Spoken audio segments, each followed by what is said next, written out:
First of all നമുക്ക് AI എന്താണെന്നുള്ളത് ചെറിയൊരു ബേസിക് ആയിട്ടുള്ള കുറച്ച് കാര്യങ്ങൾ പറഞ്ഞിട്ട് നമുക്ക് തുടങ്ങാം. AI means artificial intelligence. എല്ലാവരും കേട്ട കാര്യമായിരിക്കും. പൂർണ്ണമായിട്ടല്ലെങ്കിലും ഒരു മനുഷ്യൻ ചിന്തിക്കുന്ന അതേപോലെ, അതായത് ഇൻ്റലിജൻസ് യൂസ് ചെയ്തിട്ട് നമുക്ക് ആൻസേഴ്സ് തരിക, അല്ലെങ്കിൽ നമ്മൾ ചോദിക്കുന്ന ചോദ്യത്തിന് ഇൻ്റലിജൻ്റ് ആയിട്ടുള്ള ആൻസേഴ്സ് കിട്ടുക, കറക്റ്റായിട്ടുള്ള ആൻസേഴ്സ് കിട്ടുക എന്നൊക്കെയാണ് ഉദ്ദേശിക്കുന്നത്.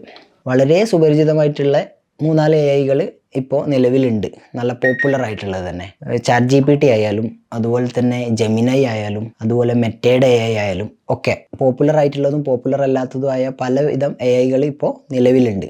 എന്താണ് നമുക്ക് AI കൊണ്ട് ഈസി ടു ആക്സസ് ആവുന്നത് എന്നുള്ളതാണ് നമ്മൾ ഫസ്റ്റ് ഇതിൽ പറയുന്നത്. നമുക്കൊരു 3-4 വർഷങ്ങൾക്ക് മുന്നേ AIക്ക് മുന്നേ ഉണ്ടായിരുന്ന ഒരു കാലം ഉണ്ടായിരുന്നു. സെർച്ച് എഞ്ചിനുകളാണ് യൂസ് ചെയ്തുകൊണ്ടിരുന്നത്. അതായത് നമുക്കിപ്പോൾ ഒരു കാര്യം അറിയണമെന്നുണ്ടെങ്കിൽ വിക്കിപീഡിയ അല്ലെങ്കിൽ എൻസൈക്ലോപീഡിയ പോലുള്ള സൈറ്റുകളെ നമുക്ക് യൂസ് ചെയ്യാം.